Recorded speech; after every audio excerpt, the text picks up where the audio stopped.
Hold on just a second. Let's do that. Good morning. It is Wednesday, February 12th, 2025. I'm Dave Globin. A little frazzled this morning. I apologize if my hair is not properly combed for a broadcast. We'll do our salute to Scott Adams, the creator of Morning Caffeine broadcasts, and take a salute and a swig of your favorite morning caffeine. We are live on the Dave Globin profile over here on Facebook. We are live on the Boogie with the Bull YouTube channel over there on YouTube. If you see the broadcast, come into the live chat and ask, and I will send you a link. I'm having a lot of problems with our home Wi Fi and my uh, tech.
Microphone.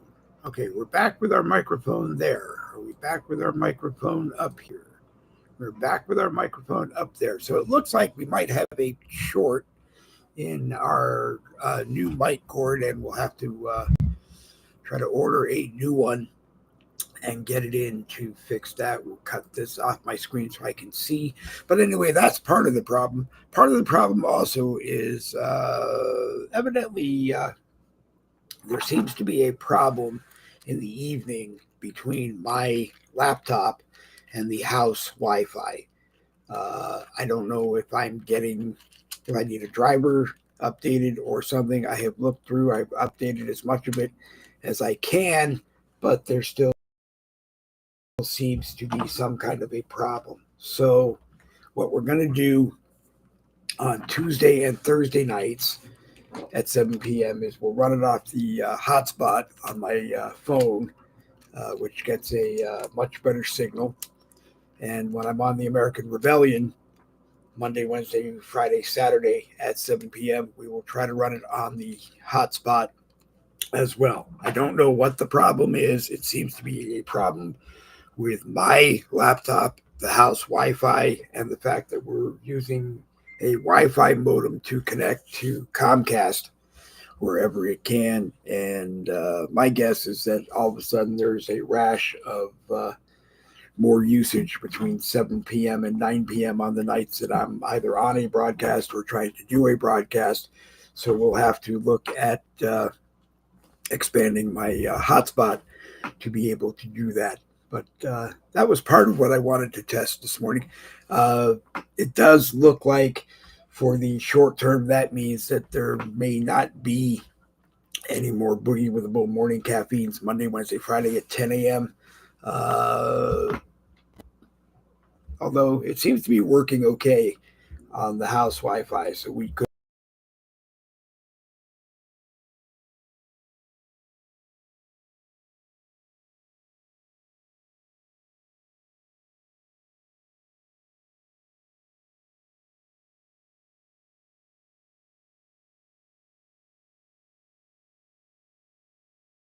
In the Yep, there has to be a short in the mic cable. That's part of the problem. So I'm going to have to go ahead and replace the mic cable right away or use the mic on the laptop, which is fine. We'll just have to go through and do some major setting changes and go ahead and do that. But anyway, we'll try to use the house Wi-Fi for the 10 a.m. Broadcasts on Monday, Wednesday, and Friday, and see how that goes. If it doesn't, then I'll have to expand my hotspot and be able to do it there, or stop those broadcasts for the long term or the short term, and only use the 7 p.m. Tuesday and Thursday for Boogie with the Bull broadcast, and then use the hotspot to be on the American Rebellion when I'm on. Tonight is Wednesday, the 12th of November, the 12th of February 2025, as I said. And the American Rebellion is live tonight at 7 p.m. Eastern on here on Facebook and on X. You'll be able to watch me because I'll probably connect and be live on X. And that's just the way it's going to be. Thank everybody who has watched Boogie with the Bull broadcast for the 6 years that we've been doing it, but fighting the house Wi-Fi to do it when it can, and expanding the hotspot to just be able to be sure I can do it, are things that one of the decisions that I'm going to have to make. So we'll look at adding more hotspot time to be sure that we can do the broadcast. Or like I said, we'll just continue to try to make it through the 10 a.m. Monday, Wednesday broadcast on the house Wi-Fi, and figure out what's up with the mic. I'm pretty sure, like I said, there is a short in the new mic cable that we just replaced. So we'll have to order one of them and get it in as fast as we can and store it a completely different way.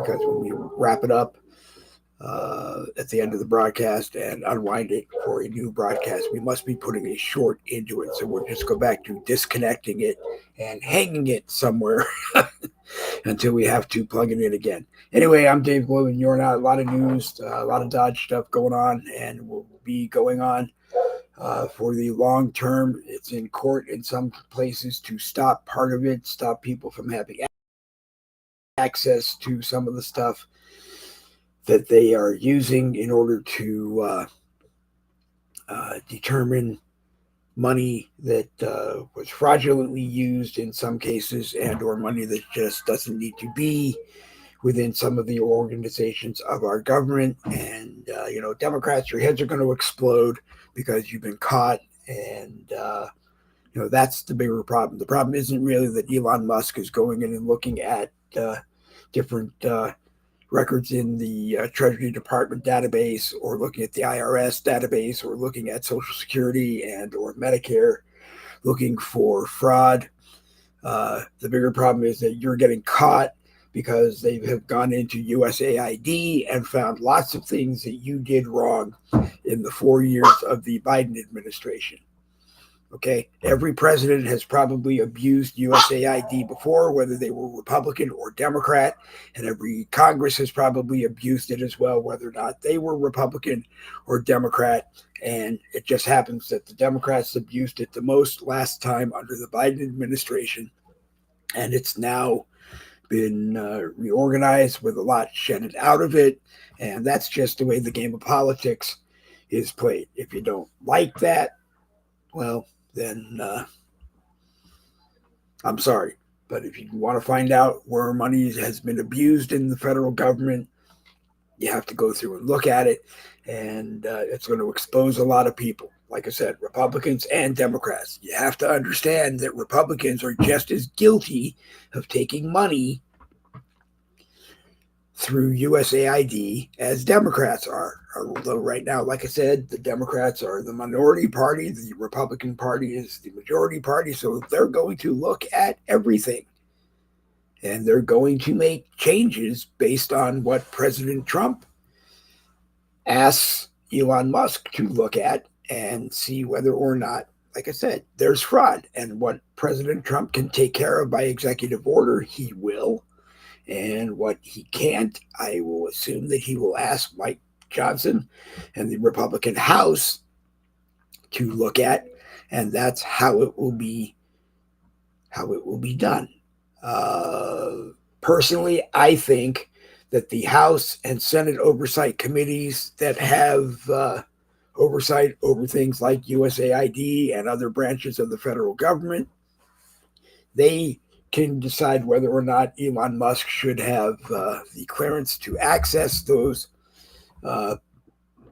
parts of the government. And if they don't want to give it to him, well, then they need to give it to somebody, an independent somebody who is going to go in and do this. Okay? Because obviously we have elected people that we have put into positions of running these organizations. And you know what? The money's going wherever they want it to go and not being used here in the United States. And like as U.S. aid, it should be the United States aiding the United States first. And if we can't do that, then we shouldn't be giving it away anywhere else. Where we stand in the plan to take Canada, make it the 51st state, well, you all know that I'm against that because the electoral votes that the state of Canada would get would be more than anyone else, and they would control every election from now until forever. And if they were to become a state where President Trump is president and they didn't like that, then odds are they will vote Democrat and use their electoral votes to control every election from now until the end of eternity. And we really don't need to do it. Same with Mexico. We don't need to make Mexico a state. We don't need to make Canada a state. We don't need to make Greenland a state. But I do believe that if China and Russia are going to have bases there and we have a base there, then maybe we need to beef up being able to protect Greenland. And if we work something with the King of Denmark to make us the superior ally there, then great. If not, we have to deal with the outcome. We may have to send troops into Greenland if there is a war to take over Greenland to protect our interest of Greenland. As far as President Trump wanting to buy or have the United States buy Gaza and make it a protected U.S. territory, I'm going to get in trouble, but you know what? No, absolutely no. It is high time that the Israeli government and the government of the countries around Israel have a permanent, long-lasting ceasefire and just understand that if you can't live together in Gaza and on the West Bank, then leave. Go someplace where you can live, okay? No more bombing each other, no more doing anything like that. Taking hostages, holding hostages from other countries that just happen to be in Israel at that time. No. It just isn't how it's done. And going in and turning Gaza and the West Bank into a parking lot, as we have talked about doing in other countries, no.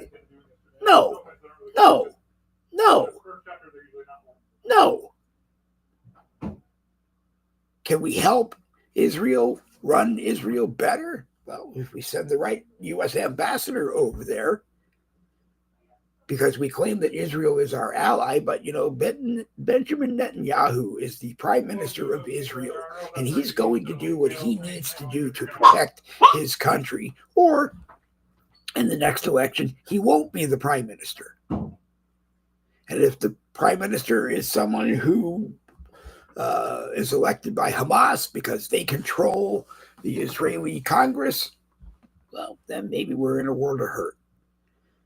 I keep saying war. Conventional war is the most outdated use of getting what anybody wants. If you can't sit down and work out the things you can work out and agree to continue to work on the things that you can't agree with, then, nobody dies. Innocent people don't die. Okay? because the citizens are just stuck in, and whoever else is there are just stuck in the middle while two countries fight it out. I don't care anymore. Okay? Israel won that land, Gaza, in a war with Egypt, I believe, in 1968. We have not gone to any other country anywhere in the world as the United States and said, no, you have to give back all the land you won in a war. You have to do something different than how you run your country. Okay? We haven't done it before. And the bottom line here is that if you go down and you look at the bottom line, Palestinians want to reclaim Palestine. Palestine is a place that has never existed. Okay? It's never existed in the Quran. It's never existed in the Bible. It's never existed in the Old Testament. It's never existed in God's plan for the world. In the 7 days, in the 6 days that God created the world and then turned it over to us. Okay? It's us deciding that we're going to take this, we're going to take that, we're going to take this, we're going to take that, we're going to fight for this, we're going to fight for that. If you're a Palestinian and you live in Gaza, you need to respect the Israelis who own that piece of land and are more than happy to have you live there if you're not just trying to figure out ways to take it away from them. Okay? Figure out a way to get along. Because if you don't, it's going to lead to a nuclear war and the world is going to end. And if you want the world to end, then keep doing what you're doing. Because I don't want the world to end. Okay? I understand heaven. I know how it works because I was there before I came here. But I'm not ready to go back there because I am not ready to give up on what is here. We can figure out ways to live together on this planet with each other. We can do things that benefit ourselves and each other. Okay? Tariffs. If the Trump administration wants to charge you 125% tariff to bring fidget spinners into the United States, then my response is that President Trump needs to work with manufacturers in the United States and find a manufacturer who can make fidget spinners in the United States and sell them for a fair price that Americans who need them, like me, will pay for them. Okay? And I believe this was a gift. I believe it cost $5. I like fidget spinners. I use them all the time. As people know, I have to have something in my hands all the time because I'm fidgeting when I'm sitting here doing a broadcast. So where you can't see, I usually have a fidget spinner in my hand. This one, it doesn't matter, and it helps. But realistically,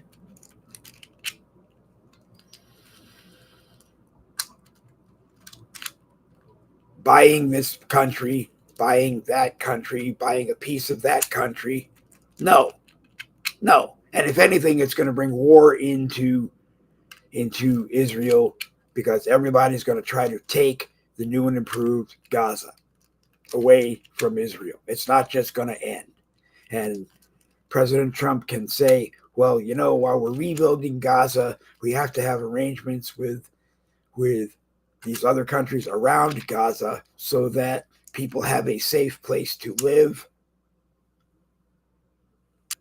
Yeah, you might need to do that.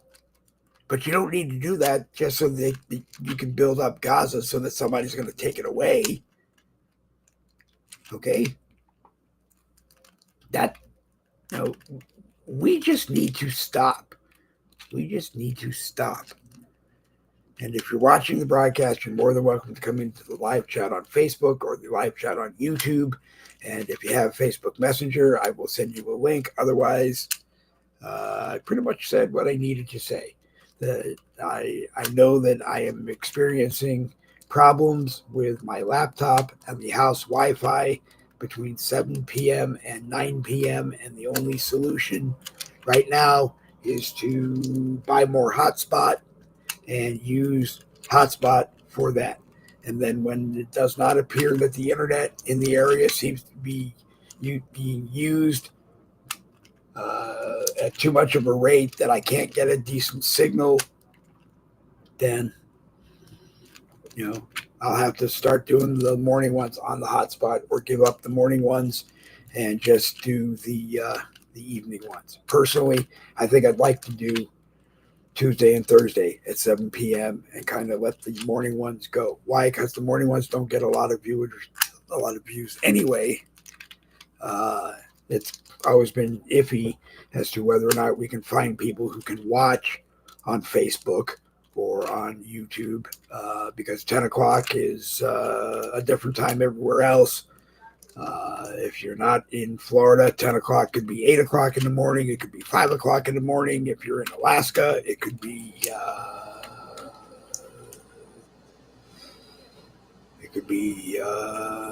7 o'clock in the morning in California. So, I mean, it's just hard to get people to watch live. People watch podcasts, but it can be hard to get people to watch live. It's easier to get people to watch live at 7 p.m. on Tuesdays and Thursdays, and it's easier to get people to watch at 7 p.m. Monday, Wednesday, Friday, Saturday if I'm over on the American Rebellion.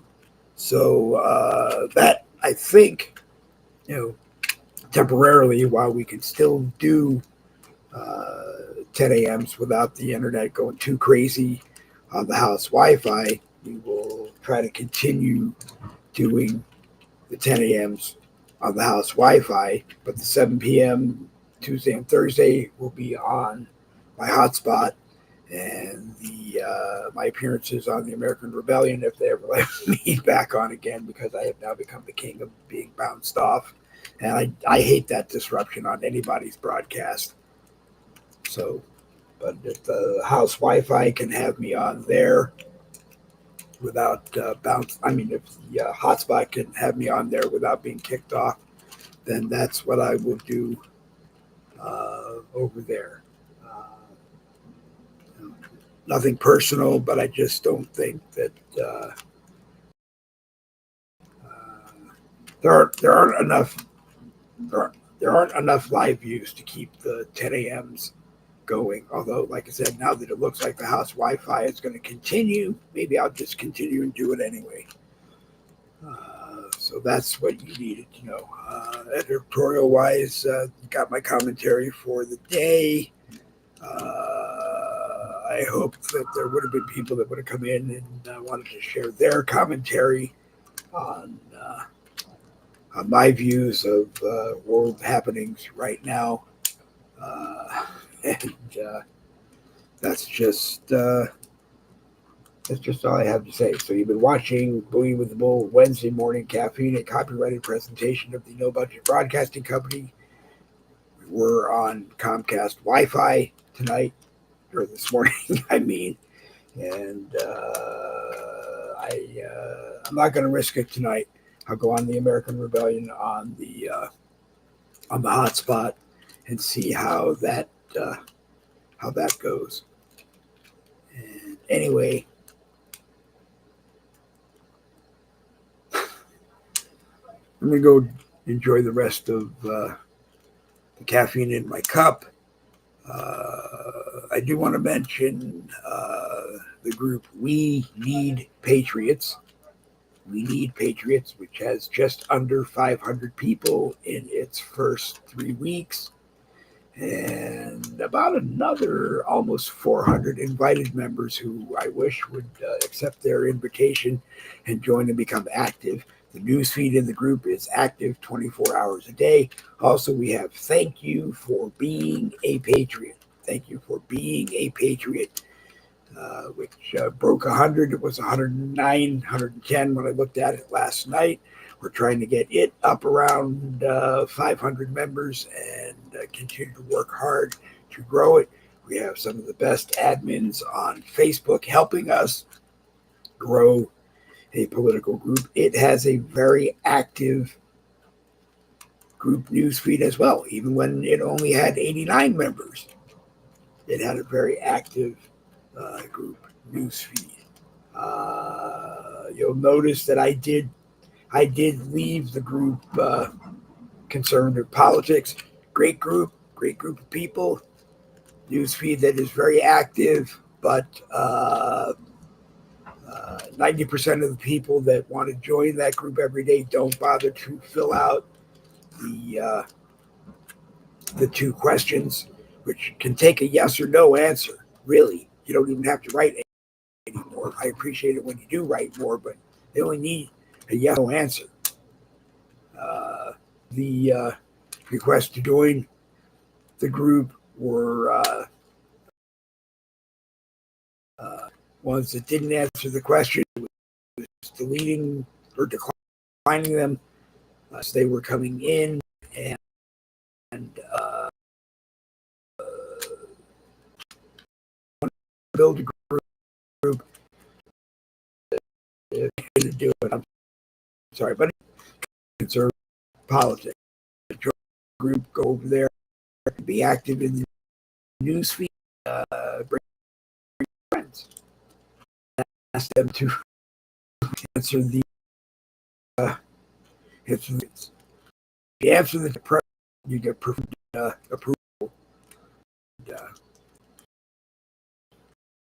Has 42,000 and will it long enough to another 42,000,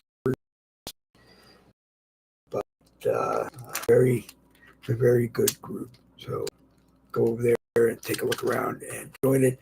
Make sure you go over, take a look around, and join. We need patriots, and thank you for being a patriot. And our moderators and admins are doing the best to get memberships processed and keep a up-to-date news feed for you in those two. On that, I have two messages or two things that we removed for being spam. I want to see if Facebook will at least show me what for content, but it won't show me. It won't show me what the two things are or where they were. So I'm not going to deal with it. And to Facebook, I'm going to say on the way out, please stop sending me notices telling me that you deleted something from one of the groups and it was so bad that you can't show me what it was. If you're going to delete it, just delete it and we'll deal with it that way. Anyway, kids have fun. It's time to enjoy the rest of the day. So